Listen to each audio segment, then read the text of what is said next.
Hey, I'd like to welcome you to another episode of Mission Matters. My name is Adam Torres, and if you'd like to apply to be a guest on the show, just head on over to missionmatters.com and click on Be Our Guest to apply.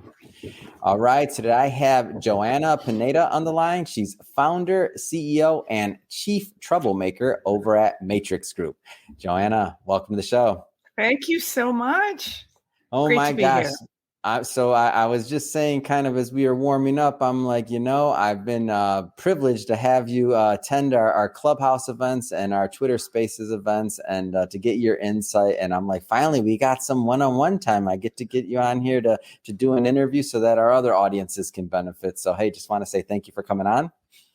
Adam, thank you so much. I'm enjoying the Clubhouse chats. I feel like every week you're kind of teasing out insights from the different people who are on, regardless of, kind of what their position is, about the things on our mind, the things that we're thinking about, whether it's tech tools or, my God, are we, entering a recession? So I appreciate them. Thank you so much.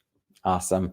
And so we got a lot to talk about today. Of course, I want to talk about Matrix Group. We'll talk about the upcoming book. Of course. I'm excited to get into that. But just to get us kicked off, we'll start this episode the way that we start them all, with our Mission Matters Minute. So, Joanna, we at Mission Matters, we amplify stories for entrepreneurs, executives, and experts. That's our mission. Joanna, what mission matters to you? What matters to me, and my coach calls it my true north, is really helping our clients figure out how to make the world a better place. So every organization has its mission, and they're trying to do good in the world, right? Whether it's like it's an association trying to help their members make money, or if it's a company that's trying to help its customers, they're trying to do some good in the world. And what we try and do is really help those clients create amazing customer journeys. Mm-hmm. Love it. And we'll get into Matrix Group for sure, because I'm impressed with your work, and I want to get into how a lot of business owners, entrepreneurs, and executives watch this program, and we need your help. But let's talk a little bit, and I say a little bit because for all of the audience that are watching this, we're gonna talk a little bit about the book, but just to know, we will be bringing Joanna back onto the show so we can actually do a deep dive into the writing when the book's live, of course. But just to get us kicked off, like, what inspired your writing and your topic in the book, Joanna? Well, first of all, it was a great opportunity to contribute to the book. Super, super excited. I think everybody wants to write a book, right? Yeah. And I actually have several book ideas, but it's been really hard to find the time to really execute on it. It was a nice way, and kind of an easy way to say, look, I contributed to a book. So I was really honored to be asked to contribute to the book. And then in terms of the topic, I mean, Adam, the top, my chapter is really about how to create amazing customer journeys. And it's what I do all day long. Ultimately, when an organization calls and says, look, we've got trouble with whatever, our e-commerce isn't working, or people aren't signing up for our webinars, or we're not getting enough signups for our newsletters, these are customer journeys that somehow aren't working. And so what we do is we say, all right, well, let's define these journeys. Let's figure out where they're breaking down. Let's figure out where people are abandoning. Let's figure out how to get more people into the funnel. And how do we make the experience something where people go, that was really easy. It was so easy to do business with this organization. And so that's really what inspired the chapter. Can you, I don't want to assume that everybody understands this term, customer journey. I can say my background's in finance, almost 14 years. I've been in media now 6. But before getting into media, I wasn't really aware of customer journey. I just thought, hey, I present something, I onboard clients, I have a product, I want to help. That was where my heart was at. But I wasn't really thinking about it from I didn't have that marketer lens or thing built in the brain that makes you think about customer journey. So maybe define that just to get us kicked off. Yes. So a customer journey is any flow or journey that your customers take, or that you want them to take, or that they want to take. So let's take, you said at the beginning of the show, Adam, you said, if you'd like to be a guest on the show, then head on over to missionmatters.com. So that journey starts with you making that announcement. And then it continues when someone goes to their URL or goes to their browser, types in the URL or Googles for it, right? And then What do they see when they go there?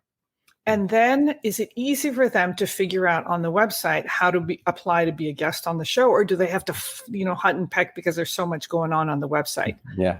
Is it easy for them to fill out the form, or is it onerous? And once they hit that submit button, is it clear what's going to happen next? Or do they sit around waiting going, okay, I just submitted it. It just said, thank you, but I don't know what's going to happen. So for example, you might have a journey where I submit, and then maybe the next day it'll say, hey, thanks for your submission. Adam is reviewing it. And then, and we'll be in touch in 3 days. And then in 3 days, there's something that says, we've been delayed a little bit, but don't worry, we're still thinking about it. And then maybe the journey continues with, hey, congratulations. We want you to be on the show. So pick a time to meet. As opposed to maybe nothing happens, right? A terrible journey is when someone fills out the form and then nothing happens and they're left wondering what just happened. Or worse, they couldn't find the form, or worse, they couldn't get through the form. So something as simple as that. So what we try and do is really map the journey. What is it that you want people to do? Map it, play undercover customer, and then say, gosh, where does this break down? Where do people feel like they're tearing their hair out and so they want to abandon? And for most of our clients, they're trying to get their customers to do something, to spend money with them, right? So I think what happens is we focus on the tech and we don't necessarily always focus on the journey or the user experience. And it sounds really simple when you think about it, right? But there's not enough time and energy, spent really thinking about the journey. How do we get from email to website to e-commerce? How do we get from email to website to email sign-up form or shopping cart? And how do we get through the shopping cart when we don't have an account already? How do we get through the shopping cart when we get to the shopping cart and go, maybe I want something else? So all of those things matter. I don't think it sounds easy at all. And I'll pick on myself here. Everything that you mentioned about that form, about what happens after and otherwise, me being a novice in the beginning of all of this and kind of figuring out decisions, I made every error you just said. So many years later, we've obviously have some things streamlined, and I'm not saying there's not opportunity, but I'm laughing to myself because I'm like, oh, how did you know I was going to make all those mistakes, Joanna? Well, Adam, my creative director, Alex, he talks about the brand, right? And clients are always saying, I want to improve the brand experience. And ultimately, the brand experience is made up of every interaction that you have with your customers and potential customers and ancillary customers. Everything from how the phone is answered to how they find things on the website to what happens when they apply for a job, what happens when they attend an event or when they visit your office. All of those things contribute to the brand. And we like to say that these user flows and these customer experiences or customer journeys are going to happen. The question is, are they happening by design? And are you being intentional with the kind of experience that you want people to have? So how you go to some doctor's offices and you think, that was really easy and great. And others where you think, good God, I'm never coming back here again. Everything about this experience was terrible. Oh my gosh. I don't want this next question to sound loaded because I know you're very technical and I know every business is going to be different, like in terms of size of company and, founder, revenue, everything's going to be different. But maybe if we can keep it at the theme level, where do you find that many business owners kind of maybe have some opportunity areas in their customer journey? So I'll tell you what I find is usually a place where what I call the customer journeys break down is when customers cross systems. So what'll happen is there's often a separate website or app or something where people have to convert. They go and remember that I focus on digital journeys, right? Not so much in person, digital journeys. So what happens is in order to go from the website to the shopping cart, sometimes it's different systems, right? And what we find is when you cross systems is when the journeys break down. So what I recommend to my clients is let's take a look holistically at the journeys from the start of the journey on one system to the end of the journey in the other system, and then get those two parties talking. Say, let's look at this journey together. Let's figure out where this might be breaking down, and can you help us make it better? So that's kind of a simple thing. No, it's a great thing, and it's the process, and it matters. And what I like to say is that by when you go through processes like that, with whether it's customer journey or many other processes that need to be evaluated in any business, like there can be a light at the end of the road. Like if you get that, in this case, or example, if you get that customer journey correct, I mean, sometimes it's not a matter. You might find, every time we've gotten it correct, I'll just again refer back to Mission Matters. Every time we've gotten something correct, it typically didn't cost as much to fix as we thought it would, number one. And number two, sometimes the lift that we got from solving that problem in our customer journey just way outsized it, the result that we thought we'd have. So to me, like, I'm just such a huge proponent of building a culture internally about kind of making customer journey, no matter where you're at in the organization, from the top to, every other individual that's involved, for everybody to be thinking about the customer journey in all of their departments or processes. So as it relates to maybe like culture and overall and thinking about a customer journey, is there anything things that you've seen that maybe some organizations do well that you've just kind of come across? Yeah, in terms of journeys and culture, what I find is you have to think about your internal customers, because if you think about it, culture is the flip side of brand, right? An organization that outwardly says, we care about the customers and we're warm and we're empathetic, but internally they're not any of those things, it's never going to ring true. Never. But if you have a culture that really is all of those things, eventually it's going to bleed through, even if you haven't been intentional with your marketing. Because what's going to happen is it's going to be obvious in the things that they build whenever somebody interacts with one of your staff, when they walk into your store, et cetera. So I think culture is really important. But the other thing that I would say is, I think when I say think about your customer journeys, I actually also these days spend a lot of time thinking about the staff journeys. Because I have said since the very beginning, of when I first created Matrix Group, that the staff is just as important as the customer. Oh, yeah. And Adam, I've actually fired clients who were nothing but obnoxious and mean to my staff, because I don't want to be working with those organizations. It's only happened a couple of times. And frankly, in that instance, I thought, my God, like, is it really worth keeping this client when I'm about to have a staff person quit on me? And the answer is it's never really worth it.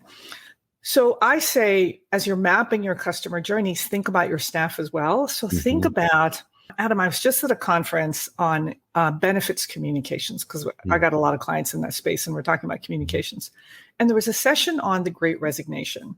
And I thought, oh, yeah. So we talk about how do we make the staff journeys amazing, whether it's applying for a job, starting at the company, working there for the first 90 days, responding to a problem, reporting a problem, asking for specific, kind of responsibilities, or maybe asking for specific types of projects and opportunities.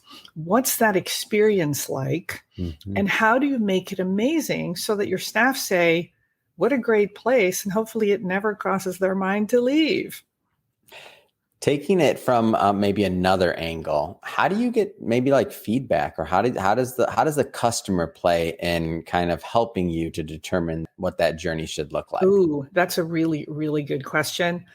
What we tell clients is anywhere in the journey. So say we're redesigning a big website, big one, right? 10,000 pages, which means there's all kinds of opportunities for people to get lost, right? Because usually with a website with 10,000 pages, it's probably for an organization. So like say it's a trade association that's got lots of departments.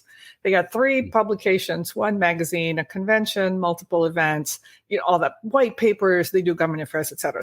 Just plenty of opportunities to get lost. Yeah. So what we say is, let's come up with the 10 most important journeys, and then let's invite some representative people to actually go on those journeys. And Adam, what we do, I love it. We call them think out loud sessions, where Adam, you might be one, and we'll say, Adam, we're going to put you in front of a computer, and it'll be over Zoom or something. And we'll say, here are the 10 things we want you to do. We won't talk to you. We just are going to tell you that, hey, you need to sign up. You need to create a profile. You need to make a donation. You need to purchase something from the store. And as you're doing it, we want you to talk out loud. We want you to think out loud. Why did you go to the search? Why did you go to this navigation? If you're lost, we want you to say, gosh, I'm kind of lost. Like, can't find what I'm looking for. So I'm going to go here. we record it. And Adam, this is often hair I raising. can't even imagine what the response is like. As you're saying this, I have a little bit of chills going on because I'm like, whoa, like I already know like some of the responses you must get must just be completely unexpected. Sometimes we're sitting on our hands, right? Yeah. Because we'll say, we want you to register for the annual conference. Mhm. And there'll be a big banner that says register for the annual conference. And the person says, wow, I got to register for the annual conference. I wonder if it's under events, or let me search for annual conference. Or, oh, here's actually a crazy one. We actually have a number of clients where their conference is actually colloquially called something else. Oh. So like the attendees call it something else. They call it the show, but it's really the convention. Yeah. And so what happens is people are looking for the convention, or they're calling it the show. And so what we say is, hey, you know what? If colloquially, this is what people call it, that's what you got to make sure it's actually available in the search. It's actually available in the navigation. And they'll say, but that's not what it's called. And we'll say, all right, well, unless you want to spend a pile of money educating people on what it's really called, and even then it's only going to reach 30% of the people, let's make it easy to find things. So those are some of the things that we do. The other thing is we spend a lot of time looking at the analytics. So I know I geek out on search analytics, and I say, you got to be looking at this thing once a month to see what people are looking for. Now, sometimes, Adam, people will search for things through the site search because that's what they do. They don't even bother with the navigation. They just go straight to search. But other times people will go to the site search because they've kind of given up.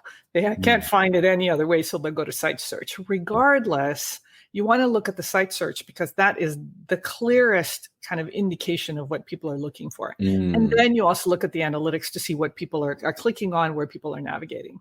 So those are just some simple things that we do. The Think Out Louds are a great way to see if your labeling, if your flows, if your navigation, if the organization and placement of the content is working, or the messaging.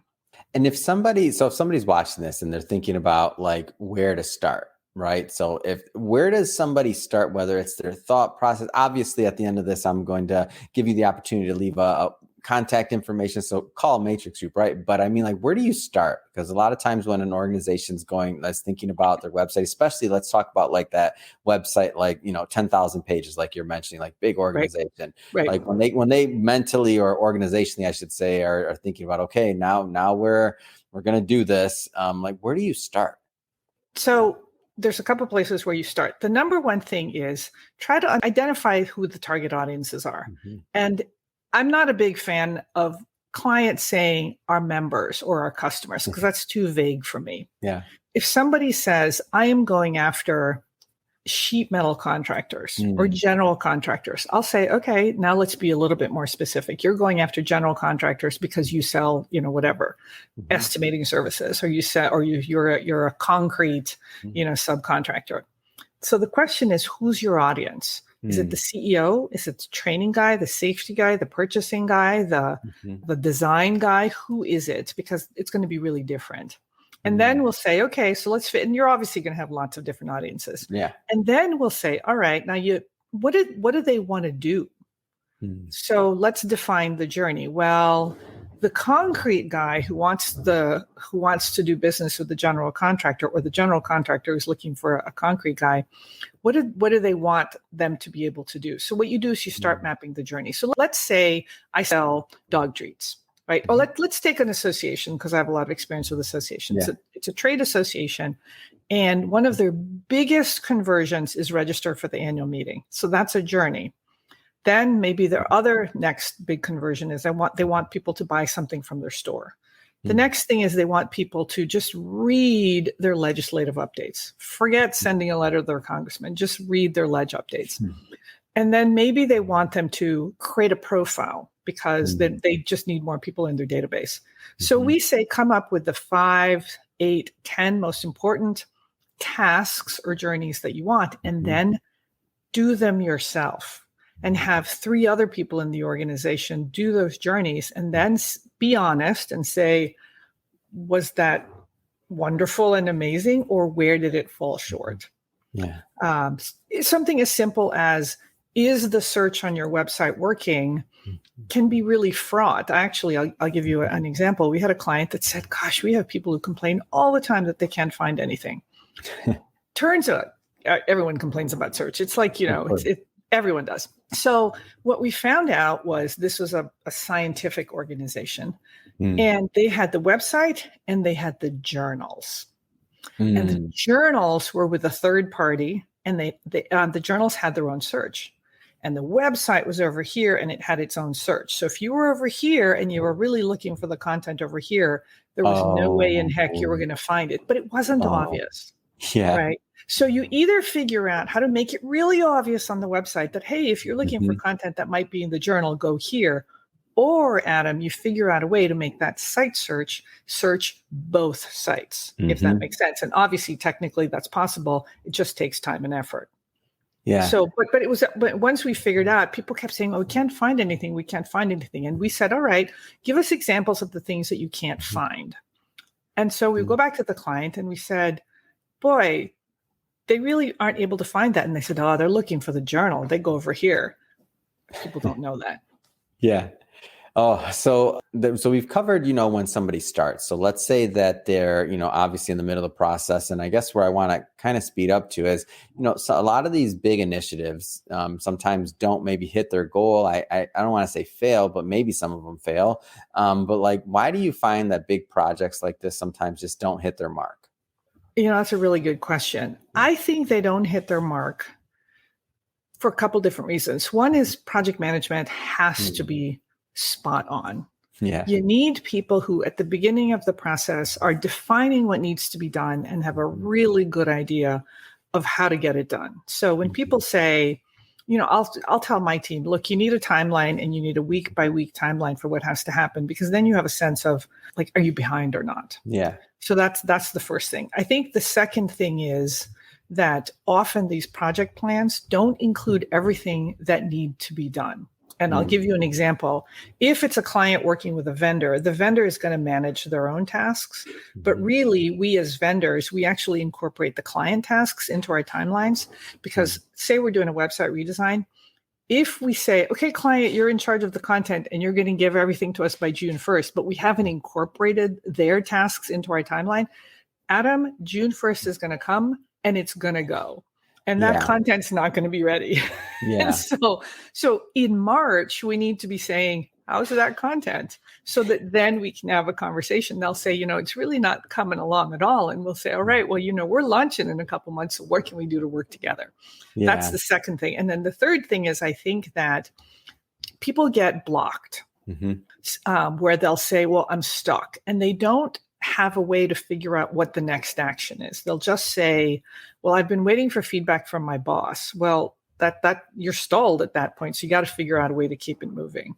So those are the three things. And I'll tell you, in terms of just a website redesign, what we find is content often gets in the way of launches, because it's hard to think about the content and write all the new content and edit all the content that needs to be edited and produce the videos and the podcasts that need to go into the new website. And clients often really underestimate the amount of time that it takes to actually produce this content. Yeah. And being a podcast producer, I'm on the same page with you on that one. Get us the content. Come on. Well, I think about this podcast, right? Yeah. So someone had to write it up. It had to be posted everywhere. Oh, yeah. It's a lot of work. It's a lot of work. And once this is done, there's edits, and then it's got to be posted, and then there's a transcript, and then there's summary. Oh, yeah. And probably in order to make it a well-oiled machine, you have a schedule, and day by day, week by week, who's going to be on and what has to happen. And then somebody's got to be making sure that those tasks are happening so that you're behind, instead of just saying, wow, that deadline just got blown. Oh my gosh, Joanna, you just took me to our roots. I remember the first podcast, I was the one editing it. I would record it, then I'd edit it, then I'd do the distribution. It was a little side project. We'll just see what happens, right? Not a big part of the company's overall focus. Now it'll be between 12 to 15 people that touch any given episode to do all the distribution. So I'm like, well, no kidding. Took me down project management, my project management history over there, reflection. So, So how do they stay all coordinated so that? There's a whole on the back Monday.com, and a whole lot of other individuals that have much more skill in this at this point than myself. In the beginning, we were just audio. We were just cleaning up the audio and taking out the ums and the ahs. It's already progressed past my skill level. Now I just am fortunate just to be able to focus on our interviews like this. So Excellent. So what type of, getting back to Matrix Group International, so what type of clients do you find get the most value out of working with you and your company? So you mentioned trade organizations, of course. Is there also like industries or niches, or is it a certain like size of company, or like give us a little bit of that flavor, please? Yeah, so we have profiles. We like to say that organizations that are in pain are really good candidates. Yeah. Because, they have something that they need to solve. If an organization has initiatives that are revenue generating or client facing, and there's problems, then often that's a good candidate for us, because one, there's really a lot of incentive to fix those problems, and when you fix those problems, then revenue is generated, and that's just a win-win for everybody. So we work with a lot of trade associations, a lot of professional societies, a lot of nonprofits, but also we work with private firms, and they tend to be private firms that have some kind of a lot of content that they're trying to produce and distribute, or they've got e-commerce and they really want to optimize their e-commerce flows. Great. And if somebody's watching this and they want to learn more about Matrix Group International, like what's the best way for them to follow up with your team? So you can go to the website, www.matrixgroup.net. Yeah. Adam, I've been trying to get .com for a couple decades, and that company's hanging on. So anyway, so you go to matrixgroup.net. I have a blog. You can find it on the website, and there's a way to get in touch with me personally. I'm on LinkedIn, Joanna Pineda, and certainly, you can get in touch with me, through social, but really probably the website and on LinkedIn. Fantastic. And so final question here, Joanna. I just have to ask, what's next? Obviously we're going to be publishing the book together. I can't wait to get you back on the show again and promote, but what's next? What's next for you? What's next for Matrix Group International? Yeah. So what's next for us is, during the pandemic, we have a virtual meeting platform. We didn't even talk about that. And so we spend a lot of time really thinking about how do you make virtual events really engaging? And I think we were very successful. And now that we're back to in person, we've been thinking about how do you make, and again, attendee journeys. It's all about the journeys, right? So we've been thinking about how do you take the learnings from the pandemic and the virtual and make in-person and hybrid events engaging. So that's one thing that we're spending a lot of time working on and thinking about. We're also thinking about year-round education portals. So clients are saying, how do we make, year-round education interesting? And Adam, a big focus right now, and probably about to be even bigger, is micro-learning and ongoing learning. Oh, yeah. Because we think that this next generation coming up is really much more attuned to micro-learning. In fact, we think they're really kind of rejecting the notion of hour-long continuing education. And yes, they might need it for their profession, but if they don't need it for their profession, micro-learning is surprisingly very effective, and people are really just gobbling it up. Yeah, I'm a big fan of microlearning. I find it useful and helpful, and I just feel like I can think about, back in my day when I was taking all these courses and everything else, for whether it was for a certification or something else, and I can remember sitting in front of, and certain things obviously have to be in longer format, maybe, like that's obvious, but like when microlearning can be effective, I'm just a huge fan. Yeah, absolutely. Bite-sized learning. Yeah, because adult learners, these days our attention span is actually not that great. And I think we're just so distracted with everything. And microlearning actually sticks. Yeah. Thank you. First off, Joanna, thank you for coming on the show. And I cannot wait till our next interview. We'll go further into your writing and all the other things we'll be promoting together. And to the audience, as always, thank you for tuning in.